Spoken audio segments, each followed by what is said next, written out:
Have you noticed that anger has this hot, almost at times volcanic energy that is really hard to resist?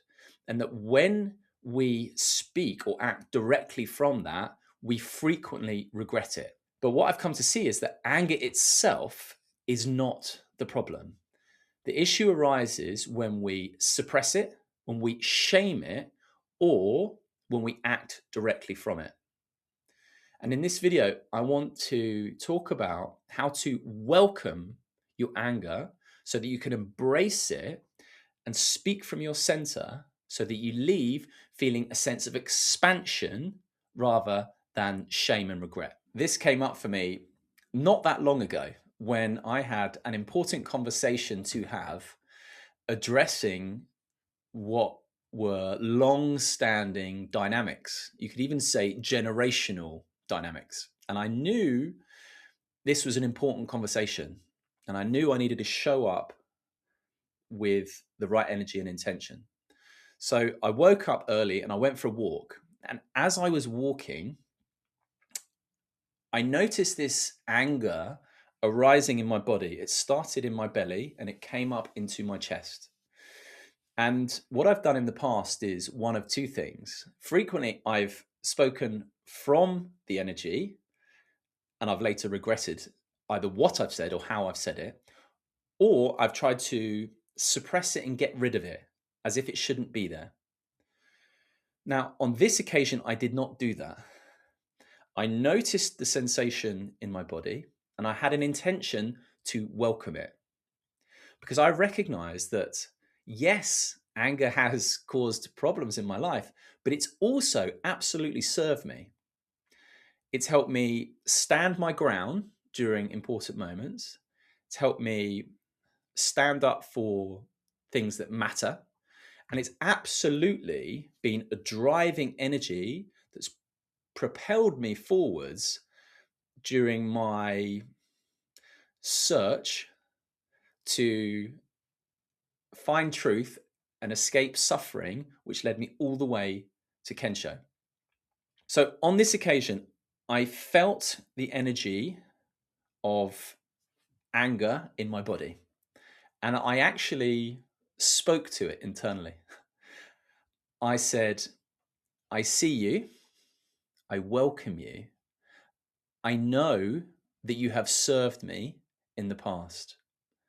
I'm not going to abandon you, but I'm taking the lead here. And what I noticed was this energy softened. And it wasn't that the heat completely dissipated, but it did move slightly to the background. And I got home and I ended up having the conversation shortly after that. And I was able to speak from a very centered place, very grounded. I was able to be firm and clear without speaking from anger or without my voice raising. And it went well. And afterwards, really importantly, I felt this sense of expansion in my body, particularly around my heart. And that's really important for me because that to me is a sign that I have taken a loving action in line with truth.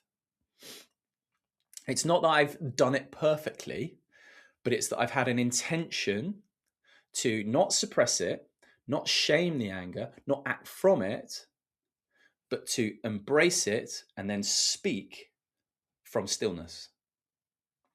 So here's what I've learned about healthy anger.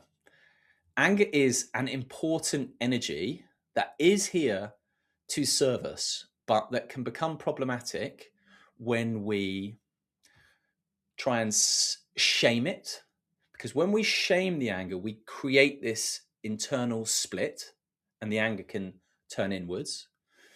Or when we act from it, because that's when we can lose control and invariably say something or do something we regret, which leads to a sense of shame afterwards. Also, this is particularly true in spiritual circles. There is a tendency to deny anger, to act as if, even to ourselves, that we are above anger, that we shouldn't feel anger. But if you repress anger in this way, it doesn't go anywhere.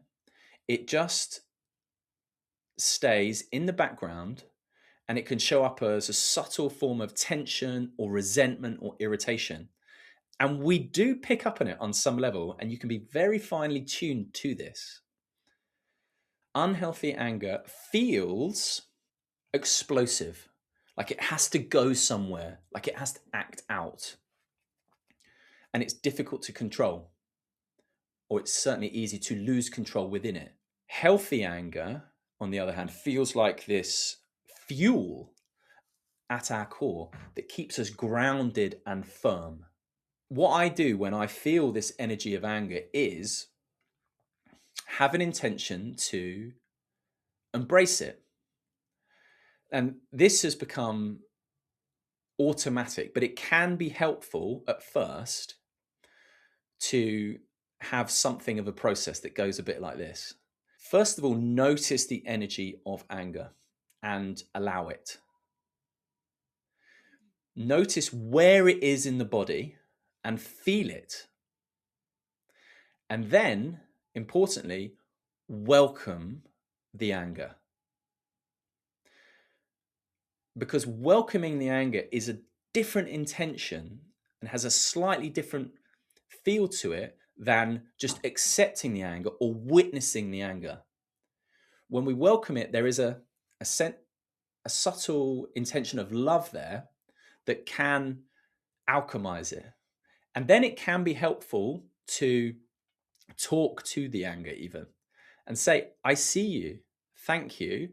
I've got this. So the next time you feel angry, try this. Feel it, welcome it, speak to it, and then act or speak from your center.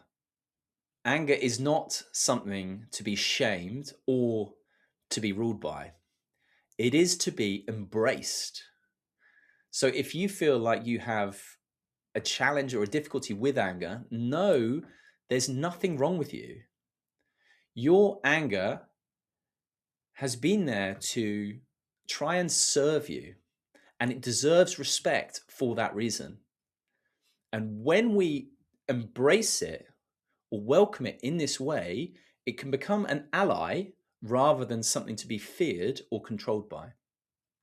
So the next time you feel this anger rising, feel it, welcome it, let it know that you appreciate it, but that you are taking the lead. Because as we relate to all of our feelings in this way, we can really start to recognize they are not things to be feared or shunned or ignored or repressed. They are information. And ultimately, the deeper insight is this: everything is either an expression of love or a call for love, including anger.